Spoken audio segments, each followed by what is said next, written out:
পীযূষ নাগ, কাজল ঘোষ এবং সুব্রত সরকার এই তিন প্রয়াত শ্রমিক নেতার প্রতি শ্রদ্ধা জানালো সিআইটিইউ। পালন করল তাদের মৃত্যুতে স্মরণ সভা।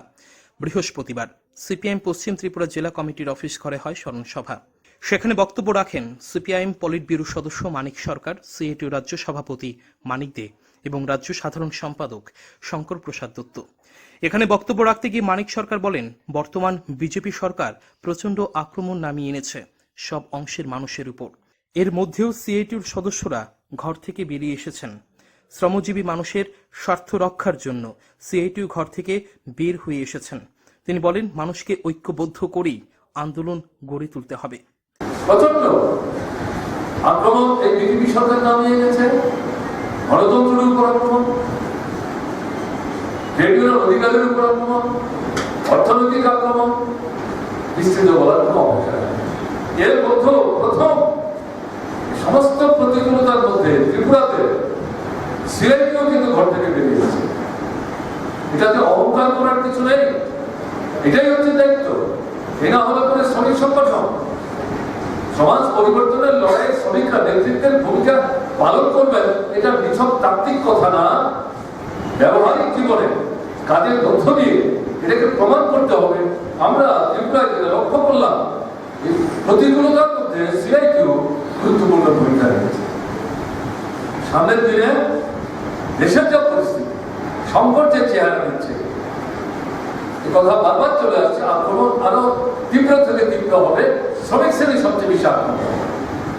এখানে শুধু শ্রমিকদের আত্মরক্ষার জন্য না, শ্রমজীবী মানুষদের স্বার্থ রক্ষা করার জন্য না, দেশের শোষিত, বঞ্চিত, নির্যাতিত অংশের মানুষ যারা, এদের সমস্যার সমাধান না করে শ্রমিক শ্রেণী, শ্রমজীবী অংশের মানুষ তাদের জীবনের সমস্যার সমাধান করতে পারে না। কাজে সকল অংশের সমস্যাপীড়িত মানুষের সমস্যার সমাধানের জন্য সিআইটিইউকে গুরুত্বপূর্ণ ভূমিকা নিতে হবে, অবশ্যই ত্রিপুরাতেও নিতে হবে। এরকম পরিস্থিতিতে আমাদের দরকার সাহসী নেতৃত্ব, সংগঠন, কর্মী, সমস্ত ঝুঁকি নিয়ে সমস্ত আক্রমণ প্রতিকূলতা মোকাবেলা করে মানুষকে সংগঠিত করে ঘরের বাইরে আনতে হবে, রাস্তায় নিয়ে যেতে হবে, নিজেদের কাজের দ্বারা অন্যান্য অংশের মানুষকে আকৃষ্ট করতে হবে। এই যে কাজ, এই কাজে কমরেড পীযূষ নাগ, কমরেড কাজল ঘোষ, কমরেড সুব্রত সরকার, তাদের উপস্থিতি আজকের দিনে প্রয়োজন ছিল। পীযূষ শয্যাশায়ী হলেও পরামর্শ দিতে পারতেন, কাজল ঘোষ দিতে পারতেন, এবং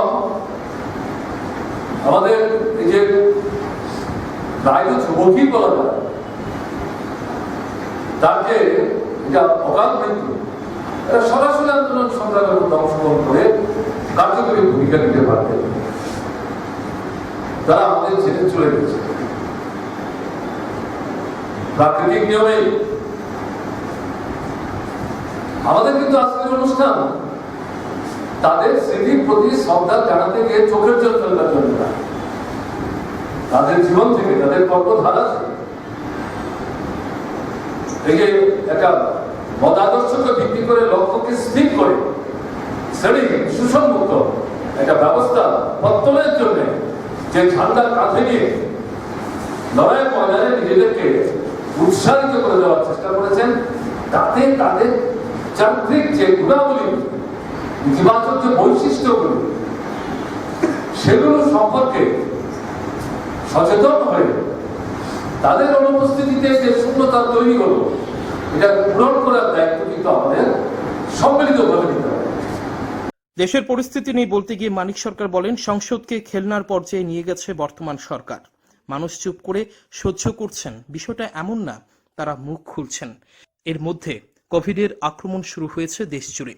একে কাজে লাগিয়ে এখন দেশের সম্পদ বেসরকারি হাতে তুলে দিচ্ছে সরকার।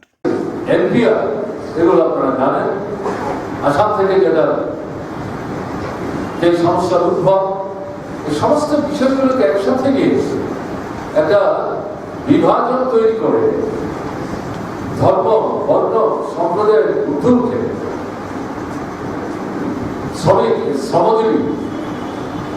দেশের মানুষ যারা কৃষক, ক্ষেতমজুর, শিক্ষক, কেরানি, কর্মচারী সবাই মিলে যখন আন্দোলনটা তীব্র করছিল, তাকে পাশাপাশি গণতান্ত্রিক যে অধিকারগুলো মানুষের, সেই অধিকারগুলির উপরেও কিন্তু আক্রমণের সরকার নামে আছে। সংবিধান প্রদত্ত বিশেষ নির্দেশাবলীর ভিত্তিতে কতগুলো গুরুত্বপূর্ণ প্রতিষ্ঠান যেগুলো স্বশাসিত, সেগুলোর উপর আক্রমণ আসছে। তার মধ্যে বিশেষ করে আমি যেটা উল্লেখ করব, আমাদের দেশের বিচার ব্যবস্থা, সুপ্রিম কোর্ট সহ সংসদকে একটা খেলনার পর্যায়ে নিয়ে যাওয়া হয়েছে। সংবিধান প্রতিনিয়ত আক্রান্ত হচ্ছে।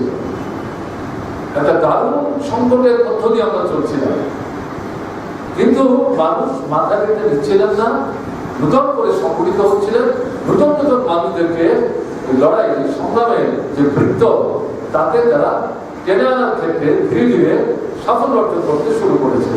এরকম একটা জায়গায় কোভিডের আক্রমণ অপ্রত্যাশিত ভাবে পৃথিবীর বুকে নেমে আসলো, আমাদের দেশের বুকে আসলো। কোভিডের আক্রমণ নেমে এসছে, আমাদের দেশের সরকার এটা জানতেন না ঘটনাটা।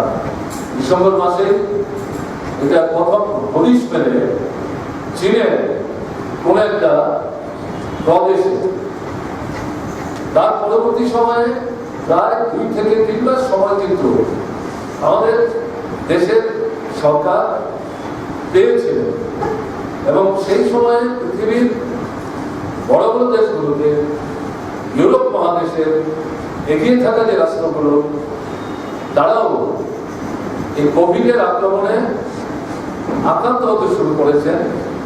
একে মোকাবেলার জন্য স্বাস্থ্য পরিষেবার যে ব্যবস্থা, তাকে সুসংগত করে কি করে এগিয়ে যাওয়া যায় তার প্রস্তুতি তারা নিতে শুরু করলেন। কিন্তু দুর্ভাগ্যের ঘটনা হলো, আমাদের দেশের সরকার এই প্রস্তুতি সেভাবে নিলেন না, অনেক দেরি করে দিলেন। আকস্মিকভাবে 4 ঘন্টার সময় নিয়ে সারা ভারতবর্ষকে তালাবন্দি করে দিলেন, লকডাউন যেটাকে আমরা বলি। গোটা ভারতবর্ষ গৃহবন্দী হয়ে গেল, অনেকটা জেলখানা। দুর্ভাগ্যের ঘটনা হলো, এটাকে সুযোগ হিসাবে ব্যবহার করে মানুষের গণতান্ত্রিক অধিকারগুলো সংহার করে, মানুষকে গৃহ বন্দী করে রেখে একচেটিয়া পুঁজি,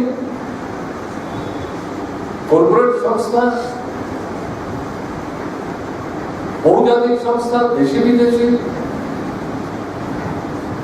বড় বড় জোরদার জমিদার, কালোবাজারি, বেআইনি মজুদদার, যারা ট্যাক্স ফাঁকি দেন, দেশকে বঞ্চিত করেন, এটা দেশদ্রোহিতার সামিল, তাদের স্বার্থ রক্ষা করার জন্যই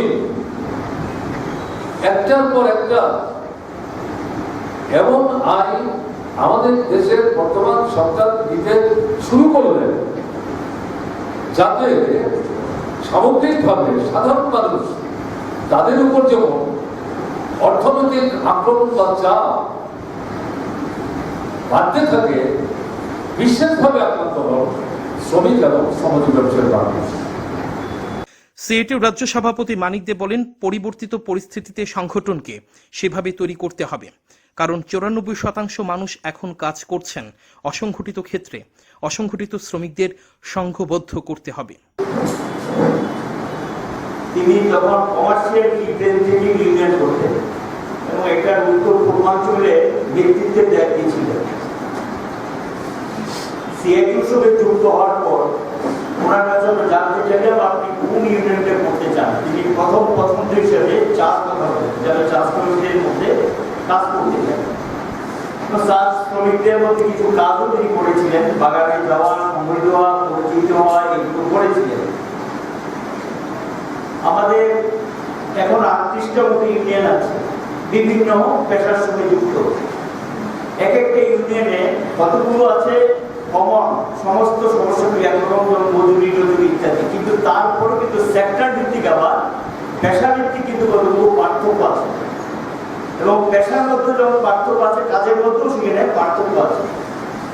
এই যে সবগুলি ইউনিয়ন সম্পর্কে একটা সম্যক ধারণা থাকা, কাজগুলো সম্পর্কে সম্যক ধারণা থাকা, পেশা সম্পর্কে সম্যক ধারণা থাকা, এই বিষয়টা কমপ্লিট বিজনেসটা রপ্ত করতে সক্ষম হয়েছে। তো বিভিন্ন ইউনিয়নগুলোকে পরামর্শ দেওয়া, সাহায্য করা, নেতৃত্ব দেওয়ার ক্ষেত্রে ভূমিকা তিনি নিয়েছিলেন। একটা সময় তিনি দুটো সংগঠনের জেনারেল সেক্রেটারি আর একটা দুটো সংগঠনের প্রেসিডেন্ট হয়েছিলেন।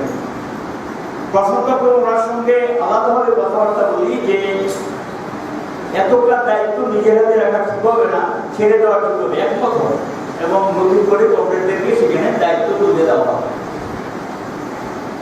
সিআইটির অফিসে শ্রমিকরা আসবে, তাদের কথা শুনতে হবে, এবং এই অফিসটা একটা প্রাণবন্ত অফিস হতে পারে, যেখানে আসবে, আসার পর জিজ্ঞাসা করতে হবে কেন এসছেন। যারা শ্রমিক শ্রেণী, যারা নেতৃত্বকে বিশ্বাস করে, তার সংগঠনকে বিশ্বাস করে, তিনি তার পারিবারিক সমস্যার সমাধানও তার নেতৃত্বের কাছে বলেন, সমাধান চান। এবং ট্রেড ইউনিয়নে যদি আপনি একবার বিশ্বাসযোগ্যতা অর্জন করতে পারেন শ্রমজীবীদের কাজের মধ্য দিয়ে, তাদের কাছে বসতে পারেন, তাদের বিশ্বস্ত হতে পারেন, তখন কিন্তু তারা মন খোলা কথাবার্তা আপনার সঙ্গে বলবে।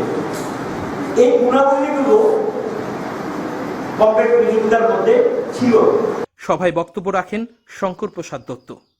ওনার যে শুনেছেন আপনারা সংকল্পের মধ্যে ছোটবেলায় বা যে সময় ওনার কর্মজীবন শুরু করেছেন, সেখানে প্রচন্ড অর্থনৈতিক সমস্যার মধ্যে থেকেও আমাদের এই পৃথিবীর মধ্যে সবচেয়ে মানব মুক্তির যে আদর্শ, এই আদর্শের প্রতি আকৃষ্ট হয়েছিলেন। আমাদের সোনামুড়া মহকুমার মধ্যে কমরেড সমর চৌধুরীদের মতো যারা প্রথম সোনামুড়ায় এই আদর্শটাকে মানুষের মধ্যে নিয়ে যাওয়ার ক্ষেত্রে অন্যতম গুরুত্বপূর্ণ ভূমিকা যারা পালন করেছিলেন, সেই কমরেড সমর চৌধুরীদের পাশে থেকে তাদের প্রতি আকৃষ্ট হয়ে মানব মুক্তির যে দর্শন, সেই দর্শনের প্রতি আকৃষ্ট হয়ে প্রথমে যুব সংগঠন, পরবর্তী সময়ে শ্রমিক সংগঠনের মধ্যে নিজেকে যুক্ত করেন, এবং সোনামুড়া মহকুমায় সিআইটির কখনো সম্পাদক, কখনো সভাপতির দায়িত্ব তিনি পালন করে গেছেন। পরবর্তী সময়ে যখন অসুস্থতা তার বেড়ে যায়, সেইভাবে কাজ করতে পারছিলেন না, তখন অন্য কর্মচারীদের উপর সেটাকে দায়িত্ব অর্পণ করেন। আজকে আমরা কমরেড সুব্রত সরকারকে হারিয়েছি। এই সময়টাকে হারাবার কথা নয়। সেখানে সেরিব্রাল অ্যাটাকে 7 দিন ধরে হাসপাতালে তিনি ছিলেন। এখান থেকে যদি প্রথম দিনই আগরতলা থেকে বাইরে নিয়ে যাওয়ার সুযোগ থাকতো, যেহেতু লকডাউন কালীন সময়ে কোনো বিমান চলাচলের ব্যবস্থা ছিল না, তার জন্য উপযুক্ত চিকিৎসার সুযোগ তাকে পরে দেওয়া যায়নি। সভায় 3 শ্রমিক নেতা পীযূষ নাগ, কাজল ঘোষ এবং সুব্রত সরকারের প্রতি শ্রদ্ধা জানিয়ে নীরবতাও পালন করা হয়। সিআইটির নেতাকর্মীরা অংশ নিয়েছিলেন এই কর্মসূচিতে। Bureau report, channel 3 rock.